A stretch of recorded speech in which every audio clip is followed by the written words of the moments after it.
Llamemos a los ángeles de Dios y al Espíritu Santo. Ángeles de Dios, vengan y tomen mi frente para imprimir en mí el Espíritu Santo, y así infundirme la luz para poder comprender las verdades y el bien que estos escritos contienen. Luz de la sabiduría eterna, revélame el misterio de Dios Padre y Dios Hijo, unidos en un solo amor. Segundo libro de los Macabeos, capítulo 8. Mientras tanto, Judas Macabeo y sus compañeros entraban clandestinamente en los pueblos, convocaban a sus familiares y, atrayendo a los que se mantenían fieles al judaísmo, lograron reunir 6,000 hombres. Ellos suplicaban al Señor que se dignara mirar a aquel pueblo pisoteado por todos, y se compadeciera del templo profanado por los impíos. Le rogaban que se apiadara de la ciudad, devastada y a punto de ser arrasada, y escuchara la voz de la sangre que clamaba hacia él, que se acordara de la inicua masacre de los niños inocentes y se vengara de las blasfemias proferidas contra su nombre. Una vez que se puso al frente de sus tropas, el Macabeo resultó invencible ante los paganos, porque la ira del Señor se había convertido en misericordia. Atacando por sorpresa, incendiaba ciudades y poblados, ocupaba posiciones estratégicas y derrotaba a numerosos enemigos. Aprovechaba sobre todo la noche como aliada para tales incursiones, y por todas partes se extendía la fama de su valor. Al ver Filipo que Judas progresaba cada vez más y sus victorias eran cada día más frecuentes, escribió a Ptolomeo, gobernador de Celesiria y Fenicia, para que prestara apoyo a la causa del rey. Este designó inmediatamente Nicanor, hijo de Patroclo, uno de sus principales amigos, y lo envió al frente de no menos de 20,000 hombres de todas las naciones para acabar con toda la población de Judea. A su lado puso a Gorgias, general experimentado en la estrategia militar. Nicanor calculaba que, con la venta de los judíos prisioneros, podría pagar el tributo del rey a los romanos, que ascendía a 2,000 talentos. Por eso envió enseguida un aviso a las ciudades de la costa, invitando a comprar esclavos judíos y prometiendo entregar 90 esclavos por talento, sin imaginarse el castigo que pronto le infligiría el Todopoderoso. El anuncio de la expedición de Nicanor llegó a oídos de Judas. Cuando éste comunicó a sus acompañantes que se acercaba al ejército enemigo, los cobardes y los que desconfiaban de la justicia de Dios se dispersaron y buscaron refugio en otra parte. Otros vendían todo lo que les quedaba, y al mismo tiempo suplicaban al Señor que librara a los que el impío Nicanor ya tenía vendidos antes que comenzara la lucha. Rogaban al Señor que hiciera esto, si no por ellos mismos, al menos por las alianzas concedidas a sus padres y porque ellos llevaban su nombre augusto y lleno de majestad. Cuando el Macabeo reunió a sus seguidores, unos 6,000 en total, los exhortó a que no se dejaran acobardar por los enemigos ni se amedrentaran ante la inmensa multitud de gente que venía a atacarlos injustamente. Los animó asimismo a que lucharan con entusiasmo, teniendo bien presente los ultrajes perpetrados contra el santuario, las violencias contra la ciudad humillada y la supresión de las costumbres de sus antepasados. Ellos, les dijo, confían en sus armas y en su audacia, pero nosotros confiamos en el Dios Todopoderoso que puede deshacer con un solo gesto no solo a los que nos atacan, sino también al mundo entero. Luego les enumeró todas las ayudas con que habían sido favorecidos sus antepasados, especialmente en tiempos de Sennacherib, cuando murieron 185,000 hombres. Les recordó la batalla librada en Babilonia contra los gálatas, cuando 8,000 judíos entraron en acción junto con 4,000 macedonios. En esa oportunidad, los macedonios se encontraban sin salida y los 8,000 judíos, gracias al auxilio recibido del cielo, derrotaron a 120,000 enemigos y se apoderaron de un gran botín.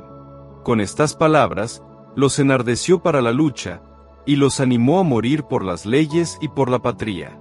Luego dividió el ejército en 4 cuerpos, y puso al frente de cada unidad a sus hermanos Simón, José y Jonatán, con 1,500 hombres a las órdenes de cada uno. También mandó a Eleazar que leyera en alta voz el libro sagrado. Y finalmente, dándoles como santo y seña el grito auxilio de Dios, se lanzó él mismo a combatir contra Nicanor, al frente del primer cuerpo. Teniendo como aliado al Todopoderoso, Mataron a más de 9.000 enemigos, hirieron y dejaron fuera de combate a la mayor parte del ejército de Nicanor y obligaron a huir a todos los demás. También se apoderaron del dinero de los que habían venido a comprarlos, y después de haberlos perseguido bastante tiempo, tuvieron que regresar, apremiados por la hora. Como era víspera de sábado, no pudieron continuar la persecución. Una vez que recogieron las armas y se llevaron los despojos del enemigo, se pusieron a celebrar el sábado, bendiciendo y alabando una y otra vez al Señor, que los había salvado aquel día, concediéndoles así las primicias de su misericordia. Pasado el sábado, distribuyeron parte del botín entre los damnificados, las viudas y los huérfanos, y se repartieron el resto entre ellos y sus hijos. Después organizaron rogativas, pidiendo al Señor misericordioso que se reconciliara definitivamente con sus servidores. En un combate contra las tropas de Timoteo y de Báquides, les causaron más de 20.000 bajas y enseguida se apoderaron de fortalezas muy importantes. Luego distribuyeron un cuantioso botín por partes iguales, entre ellos, los damnificados, los huérfanos, las viudas y también los ancianos. Recogieron cuidadosamente las armas de los enemigos y las depositaron en lugares estratégicos, llevando a Jerusalén el resto del botín. También mataron al jefe de la escolta de Timoteo, un hombre muy impío que había hecho mucho daño a los judíos. Mientras celebraban la victoria en su patria, quemaron a los que habían incendiado las puertas sagradas, incluido Calístenes, que se había refugiado en una choza. Así él recibió el castigo merecido por su impiedad. En cuanto al perversísimo Nicanor, que había traído miles de mercaderes para la venta de los judíos, quedó humillado con el auxilio del Señor por los mismos que él despreciaba como los más viles. Despojado de sus lujosas vestiduras, solo y errante por los campos como un fugitivo, llegó a Antioquía con mucha más suerte que su ejército, que había sido destruido. Y el que había pretendido pagar el tributo a los romanos con la venta de los prisioneros de Jerusalén, pregonaba que los judíos tenían un defensor y que eran invulnerables porque seguían las leyes prescritas por él. Capítulo 9. Por ese tiempo, Antíoco tuvo que retirarse precipitadamente de las regiones de Persia. En efecto, después de haber entrado en la ciudad llamada Persépólis, intentó saquear el templo y apoderarse de la ciudad. Pero el pueblo se amotinó y se defendió con las armas. Antíoco, derrotado por la gente del país, tuvo que emprender una vergonzosa retirada. Cuando estaba en Ecbátana, recibió la noticia de lo que le había sucedido a Nicanor y a las tropas de Timoteo. Enfurecido a causa de esto, pensaba desquitarse con los judíos de la afrenta que le habían inferido los que le obligaron a emprender la retirada. Entonces ordenó a la auriga que condujera el carro sin parar hasta el fin del trayecto. Pero, en realidad, ya era inminente el juicio del cielo porque le había dicho lleno de arrogancia: al llegar allí, haré de Jerusalén un cementerio de judíos. El Señor, que todo lo ve, el Dios de Israel, lo castigó con un mal incurable e invisible. Apenas pronunciadas estas palabras, sintió un intenso dolor intestinal con agudos retorcijones internos. Todo esto era muy justo, porque él había atormentado las entrañas de los demás con tantos y tan refinados suplicios. A pesar de esto, no cedía en lo más mínimo su arrogancia. Por el contrario, siempre lleno de soberbia, y exhalando contra los judíos el fuego de su furor, mandaba acelerar la marcha.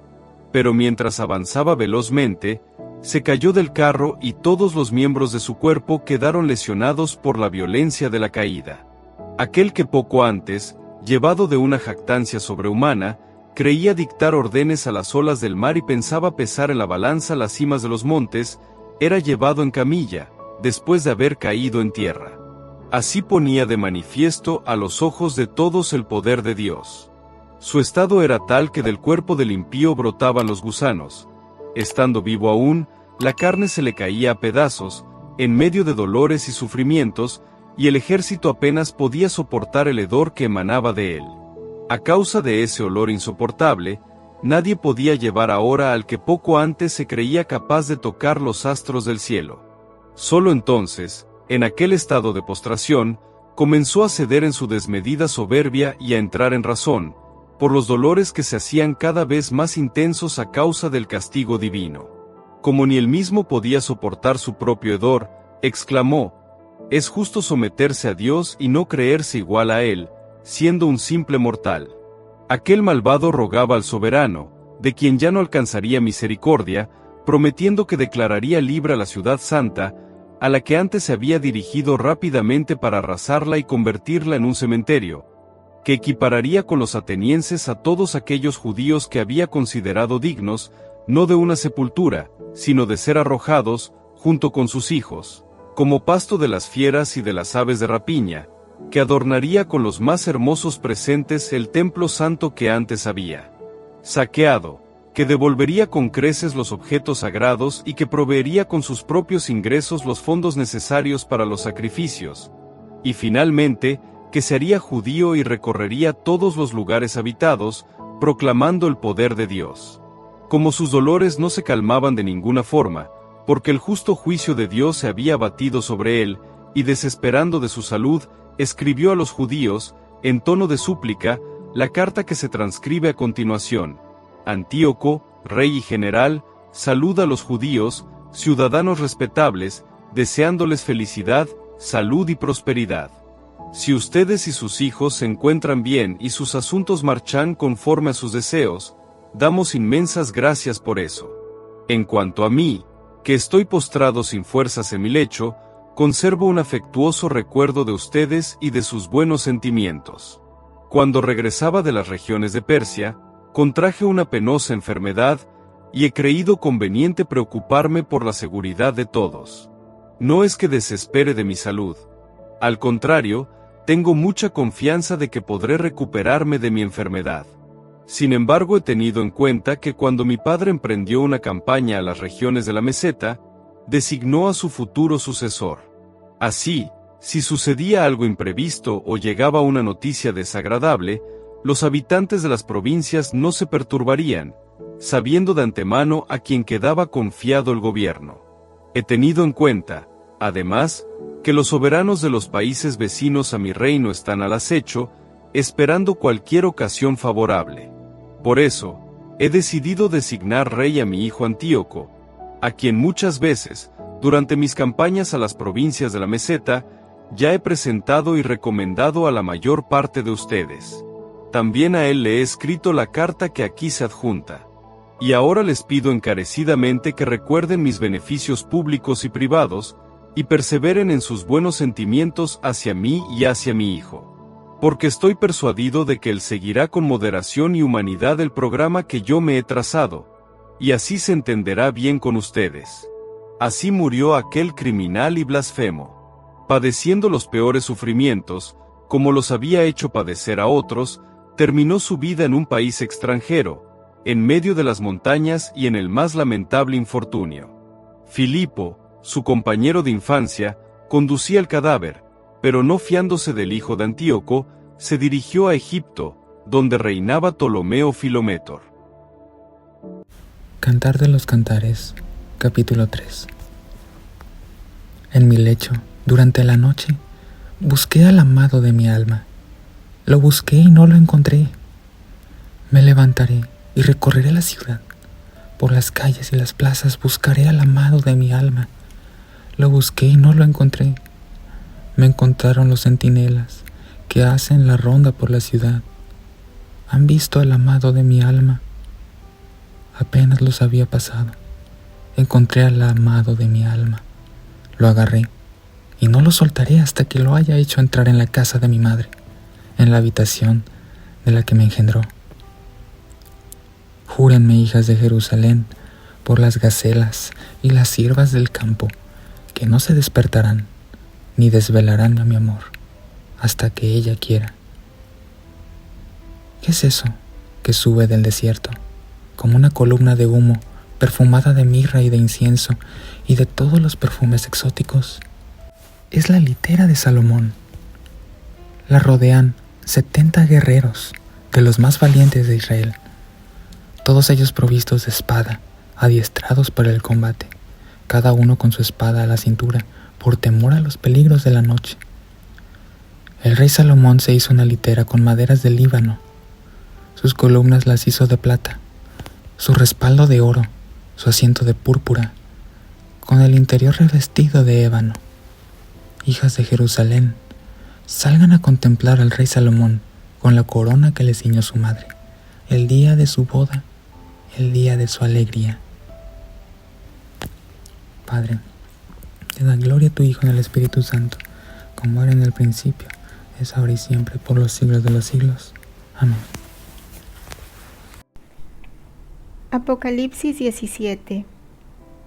Entonces vino uno de los 7 ángeles que llevaba las 7 copas y me habló: Ven, que te voy a mostrar el juicio de la célebre prostituta, que se sienta sobre grandes aguas.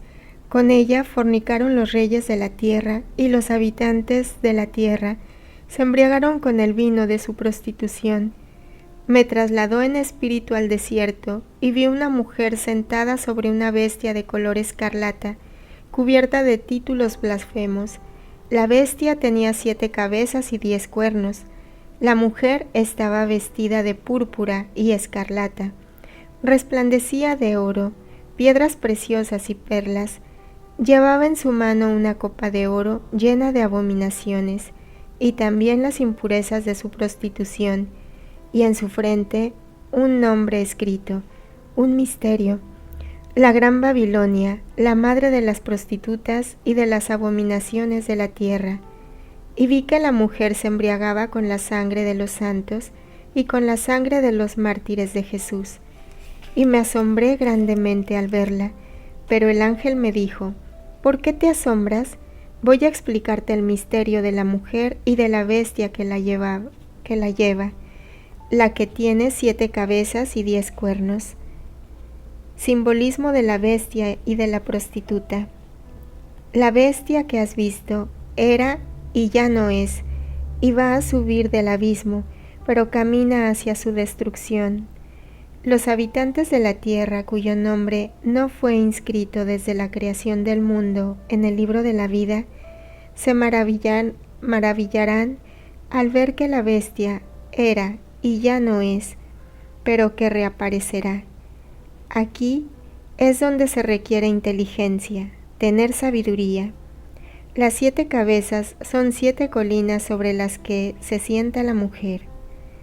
Son también 7 reyes, 5 han caído, uno es, y el otro no ha llegado aún, y cuando llegue habrá de durar poco tiempo, y la bestia, que era y ya no es, hace el 8º, pero es uno de los 7, y camina hacia su destrucción. Los 10 cuernos que has visto son 10 reyes, que no han recibido aún el reino, pero recibirán con la bestia la potestad real, solo por 1 hora. Están todos de acuerdo en entregar a la bestia al poder y la potestad que ellos tienen. Estos harán la guerra al Cordero, pero el Cordero, como es Señor de señores y Rey de reyes, los vencerá en unión con los suyos, los llamados, los elegidos y los fieles. Me dijo además: las aguas que has visto, donde está sentada la prostituta, son pueblos, muchedumbres, naciones y lenguas. Y los 10 cuernos que has visto y la bestia van a aborrecer a la prostituta, la dejarán sola y desnuda, comerán sus carnes y la consumarán por el fuego, porque Dios les ha inspirado la resolución de ejecutar su propio plan y de ponerse de acuerdo en entregar la soberanía que tienen a la bestia hasta que se cumplan las palabras de Dios. Y la mujer que has visto es la gran ciudad, la que tiene la soberanía sobre los reyes de la tierra. Palabra del Señor. Gloria a ti, Señor Jesús. Reflexión, día 361. Santo Tomás de Aquino considera que el Cantar de los Cantares de Salomón era el libro más profundo del Antiguo Testamento y que el libro del Apocalipsis Era el más profundo del Nuevo Testamento. El Cantar de Salomón relata el cortejo y el amor entre un hombre y una mujer que en la tradición judía y cristiana representan el amor esponsal de Dios para con Israel. El Apocalipsis culmina con la fiesta de las bodas del Cordero con la Iglesia. Ambos libros abordan el tema de intenso amor esponsal de Dios hacia nosotros. El lenguaje del deseo que la mujer expresa cuando habla de su amado lo ilustra muy bien. Ella apasionadamente busca al que ama mi alma. Esto se refleja en el lenguaje del amor que aparece en el Shema del Deuteronomio, la oración por excelencia en las Escrituras de Israel, donde se nos llama a amar al Señor tu Dios con todo tu corazón, con toda tu alma y con todas tus fuerzas. La mujer, empleando el lenguaje del amor de la oración del Shema, modela el amor de la esposa de Cristo, la Iglesia, que siempre debe tratar de encontrar y agradar al que ama mi alma. El poder y la intimidad del amor entre la esposa y el esposo, el deseo apasionado del uno hacia el otro, son signos del amor y la intimidad que cada uno de nosotros está invitado a compartir con Dios. ¿Cómo puedes amar a Dios con pasión y profundo deseo en tu corazón y en tu alma?